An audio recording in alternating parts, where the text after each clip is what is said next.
Aujourd'hui, émission 26, on parle de loisirs d'hiver, mais tout d'abord de télévision communautaire. Bienvenue à Studio Libre. Les médias communautaires, dont la télé, sont vraiment essentiels à notre démocratie. Mais parfois, dans les dernières années, ils ont été négligés, le financement est difficile. Eh bien, on est en campagne nationale avec la Fédération des télévisions communautaires autonomes du Québec et c'est à eux qu'on va parler aujourd'hui, plus spécifiquement à Valérie Naud, qui est chargée de communication pour la Fédération. Bonjour Valérie. Bonjour! Et comme je le disais d'emblée, c'est difficile pour tous les médias. Et je parlais avec des journaux, des radios. Tout le monde souffre un peu de ce qui se passe dans les médias présentement. Et comment les télévisions communautaires se démarquent? Elle se démarque en fait d'emblée, même avant qu'il y ait cette circonstance-là où c'était plus difficile par les médias parce qu'elles offrent quelque chose de proximité, d'authentique et axé sur leur communauté. Donc, c'est vraiment ça la niche des médias communautaires. C'est des médias qui appartiennent aux communautés. Donc, on y voit vraiment les réalités locales, les enjeux du milieu de vie dans lequel on gravite. C'est ça la particularité de la télévision communautaire autonome. Et justement, une télévision communautaire autonome. On va définir un peu qu'est-ce que c'est, parce que là, il y a des gens qui disent, ouais, télévision communautaire, autonome, on voit, exemple donné, pour Vidéotron, c'est ma TV. Donc, il faut démystifier un peu ça. Donc, qu'est-ce que, par définition, une télévision communautaire autonome? Je pense que ça le dit, mais on va mettre des mots sur ce terme-là. Oui, parce que c'est vrai qu'il y a beaucoup de confusion, parce que juste la télévision communautaire existe aussi. Nous, le mot-clé qu'il faut retenir, c'est autonome. Autonome, on peut le traduire un peu par indépendant et qui appartient à la communauté. Donc, c'est vraiment différent comme modèle, comme construction du média. C'est-à-dire que ça va être géré par un conseil d'administration qui est issu de membres de la communauté, de citoyens qui vont, eux, prendre les décisions un peu macro. Et il y a évidemment une équipe de professionnels qui, elle, va opérer la mission de l'organisme. C'est tous des organismes à but non lucratif. Donc, faut distinguer, par exemple, tu nommais Ma TV de Vidéotron, c'est une télévision, c'est un canal communautaire en fait. Le CRTC exige que les câbleaux distributeurs aient un canal communautaire. Donc, habituellement, ils vont produire du contenu communautaire sur une chaîne spécifique et le restant de l'antenne, parce que eux aussi sont en coupure, produisent de moins en moins de contenu, vont laisser l'antenne aux télévisions communautaires autonomes. Donc, des fois, on voit des émissions de certaines télévisions communautaires autonomes sur les ondes de Ma TV ou de Nous TV pour ceux qui sont avec Cogeco dans certaines régions. Mais c'est ça, dans le fond, il y a du contenu qui est créé par la communauté, disons-le comme ça, par les télévisions indépendantes, et il y a du contenu qui est fourni par le câbleau distributeur, qui est pas la même chose tout à fait.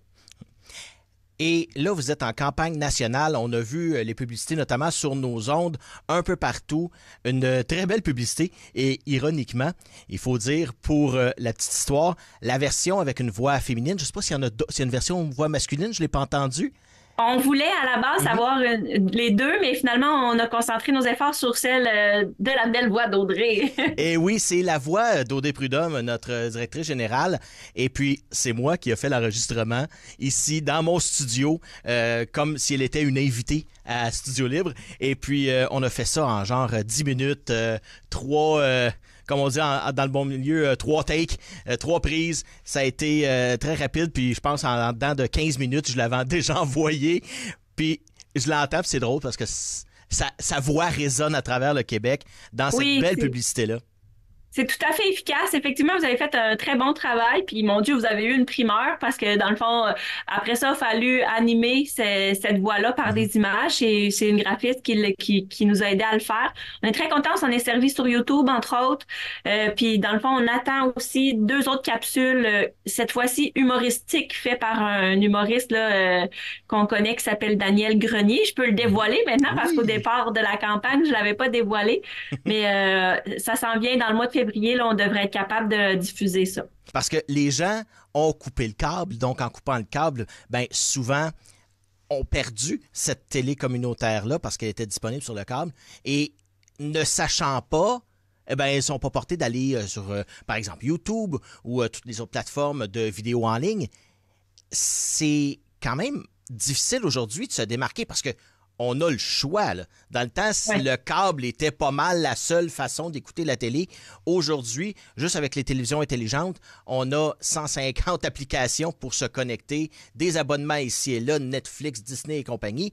Eh bien, de dire aux gens, allez voir votre télévision communautaire, c'est un gros défi. Oui, il y a vraiment un enjeu de découvrabilité. En fait, on est noyé un peu dans un océan de contenu. Donc, pour que le téléspectateur nous choisisse, puis tu sais, certainement que les choses à grand déploiement avec des grands budgets sont attirants. On est dans une économie de l'attention. Donc, tu sais, on lance la pierre à personne. Là, on est tous pareils. On aime tous s'installer devant un bon blockbuster américain. Mais au-delà de ça, je trouve que le divertissement qui est plus local et l'information, surtout qui est plus locale, ça devient essentiel surtout à notre époque, parce que il y a un concentré de meilleures nouvelles. Il y a des gens qu'on connaît et qu'on reconnaît. C'est des artisans de notre milieu de vie, des entreprises, des organismes. Donc, ça fait en sorte qu'on connecte davantage avec notre communauté à une époque où on est un peu plus isolé, où on se sent un peu plus seul, justement, individuel. Je trouve qu'il y a un juste milieu à avoir dans notre consommation entre cette mer de contenu-là qui existe, mais aussi au travers de porter une attention à ce qui se fait localement. Donc, tu sais, on le dit, là, à notre époque, c'est important de consommer local, mais ça se voit aussi dans l'information et dans le divertissement, de consommer les choses qui se font localement par les gens avec qui on vit dans la même communauté, qui ont les mêmes enjeux que nous. Mais ça reste un défi de se démarquer. Oui. Ouais. La disparition aussi de certains médias locaux. J'avais une réunion récemment avec l'ensemble des médias locaux de l'Outaouais et le constat est difficile dans certaines régions. Et puis c'est drôle parce que je lisais sur les médias sociaux avec une nouvelle qui était sortie là, un peu par d'autres personnes qui dévoilaient une certaine nouvelle. Puis comment ça, personne nous l'a dit? C'est que, justement, les médias locaux servaient à ça, mais que maintenant, avec les difficultés financières que certains ont eues, ils ont dû couper dans le personnel ou fermer. Eh bien, cette nouvelle-là, qui est vraiment de proximité, on la perd. Et c'est dommage, là. Ben c'est le danger en fait parce que tu sais pourquoi on dit que c'est important pour une démocratie saine, c'est que si on ne sait pas qu'est-ce qui se passe proche de chez nous, on peut difficilement être un citoyen bien éclairé. Effectivement. Donc, ça prend des transmetteurs, ça prend des outils, des médias qui vont justement rendre le compte de ce qui se passe sur le terrain près de soi. C'est un très gros enjeu, en fait. Faut y être sensible, là. Je trouve que en plus, à l'époque actuelle, c'est d'autant plus important de savoir ce qui se passe près de chez nous, puis d'être proche de ces gens, puis de consolider le tissu social puis notre communauté, d'avoir ça à cœur, d'avoir une attention pour ça, pour justement pas se dissoudre et puis devenir uniforme partout, puis d'avoir l'impression de perdre le contrôle sur notre quotidien puis sur notre milieu de vie. Mm-hmm. On parle souvent de désert médiatique. Je pense ici à côté, pendant un certain temps, la Petite Nation, qui est une section de l'Outaouais, n'avait pas de journalistes attitrés. Et là, présentement, avec le journal Le Droit, qui se trouve à Gatineau, on a quelqu'un qui est assigné à la Petite Nation. Mais elle est seule. Il y a des projets ici et là qui tentent de se développer. Mais encore là, le nerf de la guerre, c'est le financement. On a beau aimer, mais à un moment donné, il faut payer notre loyer. Il faut que les gens, si on va avoir une équipe professionnelle, les gens doivent être payés. Et c'est là le nerf de la guerre. Oui, dans le fond, il y a autant les gouvernements que les communautés qui doivent être sensibles au financement pour soutenir les médias locaux, pour assurer que ce soit périn dans le temps. Tu sais, évidemment qu'il y a beaucoup de médias qui réfléchissent actuellement à des façons de faire différentes, à comment ils peuvent innover pour maximiser leurs ressources, pour aussi interchanger les ressources, c'est-à-dire si, tu sais, ça se voit dans certaines régions, là, un journaliste peut pas avoir une tâche pleine faute de budget dans un média, il va peut-être couvrir plus qu'un média pour desservir correctement la région. Donc, c'est vraiment un cheval de bataille très important, le financement. Les télé-bingos sont vraiment très précieux pour l'autofinancement. Ah oui. Évidemment, ma direction générale fait des représentations auprès des instances décisionnelles comme le Patrimoine canadien, le CRTC, le ministère pour assurer justement qu'on n'oublie jamais que les médias communautaires font partie du paysage médiatique et qui ont besoin de sous. Et puis, il y a tout l'autre côté de si les télévisions ont des places pour des membres qui vont payer une cotisation, ça aussi, c'est précieux. Le soutien de la municipalité, par exemple, pour diffuser du contenu, les conseils municipaux, entre autres, mais diffuser du contenu municipal. À la base, c'était ça, hein, la Mhm. naissance des télévisions communautaires autonomes, c'était des élus qui voulaient plus de visibilité, puis des militants qui voulaient une tribune pour Effectivement. débattre de des points. Donc, tu sais, le support dans la communauté des organismes, si les organismes communautaires ont besoin de visibilité, il y a toutes sortes de formules possibles. Des fois, il y a des télévisions qui offrent des forfaits pour, par exemple, faire des vidéos corporatifs. Mhm. Les télévisions ne manquent pas d'idées, en fait, pour essayer de générer des sous. Il y a le fait aussi qu'ils peuvent pas faire de publicité conventionnelle qui les bloque Effectivement, oui. dans leur déploiement, dans leur autofinancement. Mais effectivement, qu'il faut que autant les gouvernements que la société civile se mobilisent et soient sensibles au fait que sans notre contribution, on ne pourra pas assurer les emplois des équipes Mhm. professionnelles dans les médias communautaires. Tu mentionnais d'ailleurs, par exemple, les élus. C'est Daniel Champagne qui a été maire un peu entre deux, entre Mme Bellil et Mme Bissonnette. Et puis, il me disait, Sylvain, en 30, 20 ans de carrière et quelques, je n'ai jamais eu 30 minutes pour m'exprimer sur les sujets. Jamais. C'était tout le temps à la va-vite, un peu, là, nouvelle, voici la nouvelle, 30 secondes, et puis après ça, on s'en va, pris parfois peu, qui pouvait laisser à confusion. Et là, il y a eu le temps de s'expliquer. Et je pense qu'ils sont reconnaissants de ça. Mais là où c'est que le support de la municipalité est nécessaire, et j'en parlais d'ailleurs dans des réunions. Si la municipalité ne nous soutient plus, eh ben, c'est un petit peu plus difficile, là. Oui, effectivement. La municipalité, la MRC, tu sais, tous Mhm. les alliés là, qui s'occupent de la communauté, ce palier de gouvernement-là, devrait, en fait, à mon avis, Ouais, là, trouver une façon de soutenir et de contribuer. parce que le mot est devrait. Oui, Mais ils n'ont pas quand... d'obligation à le faire, non, effectivement, c'est ça. mais Quand vous partez en campagne nationale comme ça, êtes-vous capable, bon, ça fait quand même pas longtemps, mais êtes-vous capable de mesurer l'impact que ça a eu? Parce que vous avez utilisé, autre que la télévision et le réseau des membres, eh bien, notamment, une application. Et quand Audrey m'a parlé de ça, je fais, mais pourquoi? Et quand elle m'a dit, ben oui, Météo Média, on se paie des pubs sur Météo Média, sur l'application, parce que tout le monde regarde la météo au moins une fois dans la journée. J'ai dit, hey, c'est on a vraiment que c'est cherché. pas fou. Ben, on a magasiné, en fait, où on pourrait avoir, parce qu'avec la Fédération a aussi un budget Mhm. à l'image du domaine, donc c'est-à-dire qu'on est en bonne santé, mais on calcule quand même bien nos budgets, puis on a des ressources limitées. On cherchait où nos sous, on pouvait les placer pour offrir la meilleure visibilité possible. Puis là, ben, on a eu toutes sortes d'idées d'applications qui sont consultées par une certaine portion de la population, par d'autres. Là, c'est de voir à qui on s'adresse. Et là, la météo, ben, ça concerne tout le monde. Mhm. Puis, on a décidé de diffuser ça dans le temps des fêtes aussi parce que souvent, on a des déplacements, on va aller voir notre famille, Oui. tout ça. On regarde plus les conditions de la route. On a des activités prévues à l'extérieur. Donc, on veut savoir s'il va neiger, entre autres, la Mhm. première neige. Donc, on pensait que c'était stratégique de le faire. Donc, on a pu voir pendant un mois la publicité, ben, le visuel, en fait, de la campagne sur Météo Média. Ouais. Et là, j'imagine que ben, les impacts sont pas encore finis de mesurer parce que la campagne se poursuit jusqu'à quand? Nous, on espérait toute l'année, dans le fond, surfer sur la vague pour essayer de rejoindre le plus de gens possible.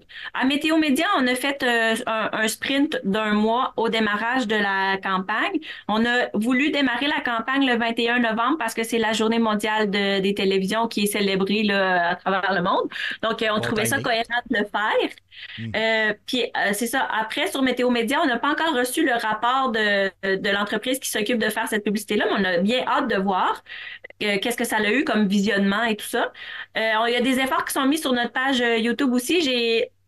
j'ai trouvé des archives qu'on n'avait jamais mis publiques. Ah J'ai oui? demandé la permission de les mettre publiques. Ça date d'il y a 15 ans. En tout cas, c'est savoureux à aller regarder. Ah ben oui. Mais on a mis aussi du nouveau contenu en ligne et j'aimerais ça l'alimenter de plus en plus, notre YouTube.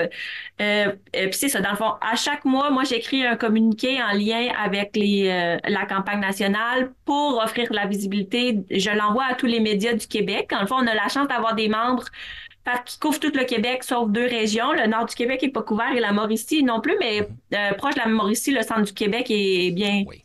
représenté là, par des télévisions communautaires autonomes. Donc, je l'envoie vraiment à la grandeur du Québec, ce communiqué-là, en espérant que ça fasse des petits, que ça fasse boule de neige. Et puis, il y a vraiment des efforts accrus. Nous, la Fédération a encore accès à Facebook et à Instagram. Puis, on a tous les autres médias comme LinkedIn, on est sur X, on est sur Blue Sky, on est aussi sur TikTok.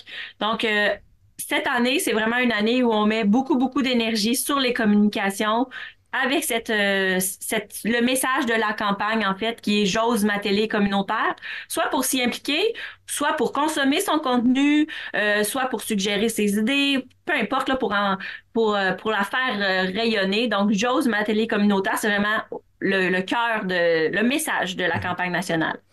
Et j'ai vu dans les nouveaux protocoles du ministère que il y a un partage qui doit se faire entre les télés communautaires. Et d'ailleurs, on a eu beaucoup, nous, d'intérêt pour certaines de nos émissions, dont La Lutte et aussi Génération Gaming, qui s'exportent à travers le Québec. Et ça, c'est intéressant aussi de montrer d'autres choses qui se font ailleurs pour que la télé soit intéressante. Et souvent, ça nous donne des idées. D'ailleurs, Génération Gaming, c'est parti d'une idée qu'on projetait déjà, puis on s'est dit, on pourrait faire un concept comme ça de gaming, et ça fonctionne. Donc, de voir ce qui se fait ailleurs, souvent, ça peut donner des idées qu'on peut ramener à la maison, là. Oui, puis il y a beaucoup d'initiatives en ce moment où ça met en commun, je pense au Bulletin des régions, qui met en Mhm. commun du contenu en fait de différentes télévisions, puis qui vont diffuser un bulletin des régions qui va couvrir justement une capsule d'actualité pour chacun des télévisions participantes. Il y a aussi une télévision dans Port-Neuf qui a fait le tour de certaines télévisions communautaires autonomes pour vraiment les présenter, c'est quoi votre studio, c'est qui travaille. Donc oui, il y a vraiment des échanges comme ça. Avant, il faut savoir que le ministère, dans le fond, pour que les télévisions reçoivent leur financement, devait faire un nombre d'heures originales. Mhm. Mais si tu rediffusais du contenu d'ailleurs, c'était pas compté. Maintenant, ça l'est. Dans le fond, ça a changé pour ça. Donc, on peut s'échanger des émissions, tu sais, des émissions souvent qui ont un caractère universel, là, quand on Mhm. parle, entre autres, de sexualité, de famille, d'alimentation. C'est bon pour tout le monde. Donc, ce contenu-là peut être partagé en télévision et puis on peut découvrir qu'est-ce qui se fait ailleurs. C'est une belle nouveauté. En fait, c'était une belle amélioration. Mhm. Donc, continuez votre beau travail. Je sais que vous êtes deux. D'ailleurs, on a eu un petit peu plus tôt l'année dernière Amélie Heinz, qui est la directrice générale de la Fédération. Et on souhaite que, justement, ça soit une campagne qui fesse finalement et qui rejoint les gens le plus possible parce que ça demande des efforts, mais aussi il faut en retirer les bénéfices, évidemment. Merci beaucoup. Oui, on veut que ça rayonne. On veut que tout le monde soit au courant que les télévisions communautaires autonomes existent. Ben, merci beaucoup. Merci à toi. Merci beaucoup. Les plus vieux d'entre nous vont se souvenir de Dominique Michel qui chantait Maudit hiver, jaillit l'hiver. Mais ça a l'air qu'il y a des gens qui aiment ça. Hein? Bon, moi je les comprends pas, mais ils ont réussi à conjuguer plaisir avec hiver et tellement qu'ils l'ont mis au pluriel. Et on va en parler avec Karine Desaulniers de la Ville de Gatineau, agente de développement, qui vient nous parler de l'événement Plaisir d'hiver. Bonjour. Bonjour, ça va bien? Ben, ça va super bien. Puis, bon, pour la petite histoire, ça fait quand même longtemps les plus vieux d'entre nous, ça ne me rajeunit pas, mais vont se souvenir que tu faisais des chroniques ici il y a quoi, une dizaine d'années année à peu près. Ouais. Donc, re-bienvenue dans les nouveaux studios modernes. Merci, c'est très bien. Oui. Et donc, Plaisir d'hiver, c'est une série d'événements. Là, il y en a un à Masson-Angers et j'ai dû faire quelques petites recherches parce que le parc de l'Érablière, ça me sonnait pas. Mais c'est directement à côté de l'école du Ruisseau ce samedi. Et donc, j'ai vu qu'est-ce qu'il allait avoir, mais en termes, on parle d'animation, on parle évidemment, Plaisir d'hiver, il faut avoir du fun. Qu'est-ce qu'il va y avoir dans le concret? Bon, alors je peux commencer par dire qu'on a eu un super beau Plaisir d'hiver le 18 janvier dernier, qui était au Parc McLaren. Un succès incroyable. Les gens y ont vraiment bien participé. Puis on est heureux qu'ils soient venus nous visiter. Donc, on invite pour une deuxième fois, un deuxième Plaisir d'hiver, les gens au Parc de l'Érablière. Donc, samedi, le 8 février. Et puis, une grosse programmation. Mais je dois tout d'abord dire que c'est fait en partenariat avec l'Association des citoyens et citoyennes du quartier du Ruisseau. Okay. Donc, ces dames-là qui sont impliquées sur le comité font pied et main pour avoir une programmation super variée pour les familles de Masson-Angers et de Buckingham, bien sûr. Donc, au niveau de la programmation, on va avoir des jeux géants, on va avoir tir sur la neige, chocolat chaud, bien sûr. On a du patinage parce qu'ils ont une super belle patinoire qui est d'ailleurs entretenue par l'association. Ça va être sous la thématique de la Saint-Valentin. Donc, vous allez trouver des petites éléments de thématique. Du rouge en quelque part. Certainement. Donc, comme vous le disiez, c'est devant l'école du Ruisseau. Donc, ça va se passer dans ce circuit-là.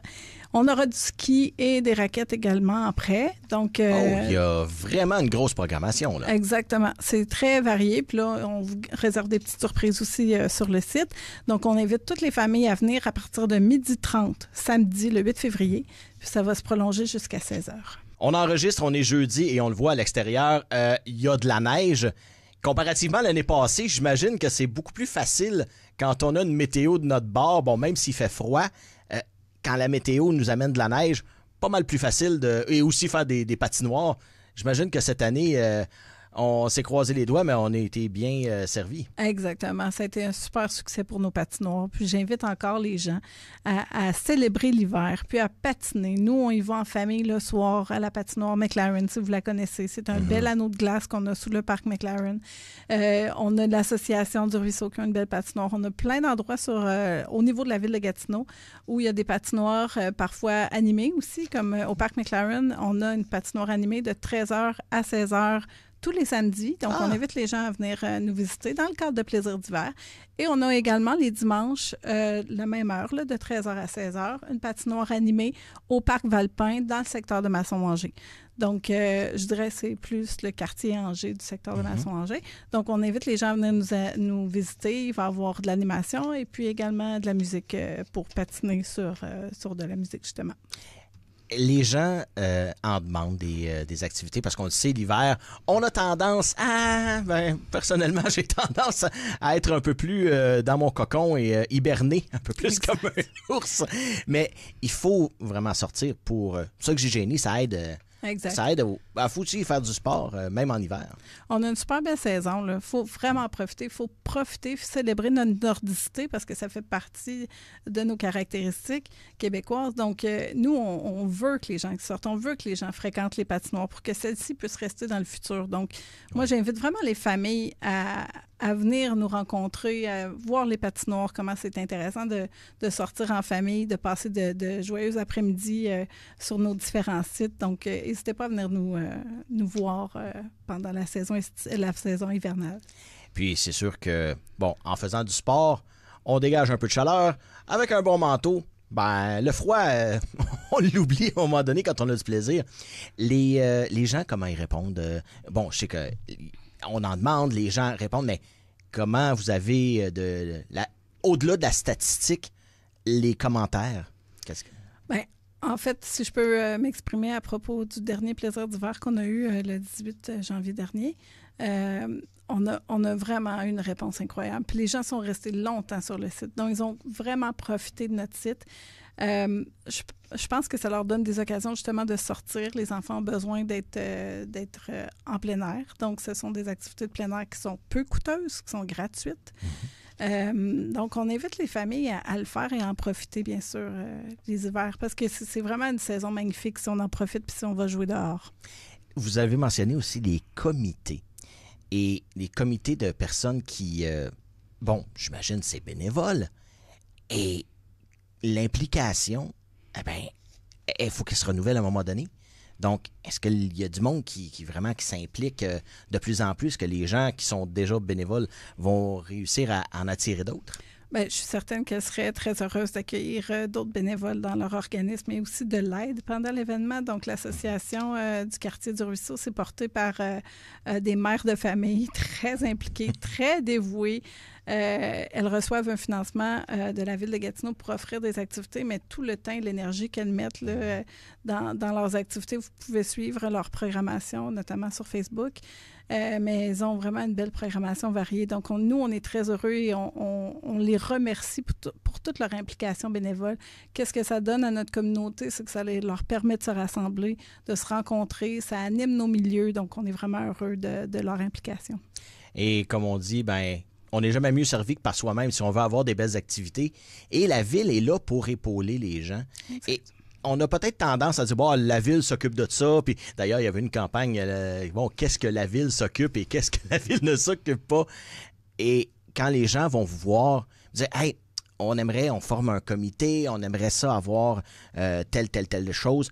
La réception à la Ville de Gatineau, ça se fait comment? On est dans l'accueil, bien sûr, parce que les gens qui veulent organiser des activités ou le service des loisirs, c'est une terre d'accueil pour ces gens-là, les bénévoles qui veulent s'investir. Donc, bien sûr, on accueille les gens, on les accompagne.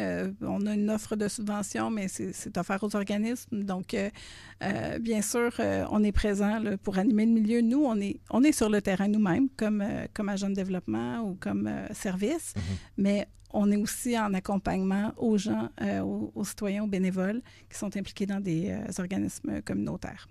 C'est toujours un plaisir, pour revenir un peu, de voir qu'il y a des gens qui s'impliquent et que vous les supportez à la Ville de Gatineau. Merci beaucoup, Karine Desaulniers. Et encore là, notre porte est également ouverte pour de futurs événements. Donc, si vous en avez, gênez-vous pas, on est là. Super, ce fut un grand plaisir d'hiver pour finir avec ça. Merci. Merci.